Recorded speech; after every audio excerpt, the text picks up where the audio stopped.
In this video, I'll show you how to transfer money from Safepal to Apple Pay using a linked debit card.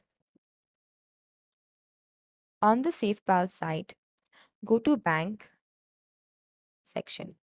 You'll need to open a Swiss account and apply for a debit card.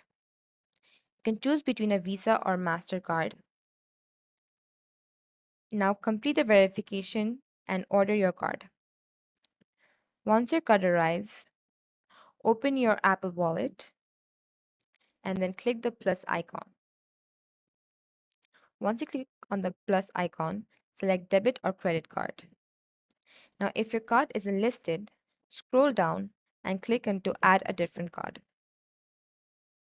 Then hit continue. You can scan your Safepal card or enter the card details manually. You need to add the name and card number. Now, tap next and follow the verification prompts. Once done, your Safepal card will be added to Apple Pay. You can now withdraw funds from Safepal straight to Apple Pay using your linked debit card. Hope this helped. Don't forget to like and subscribe for more quick tutorials.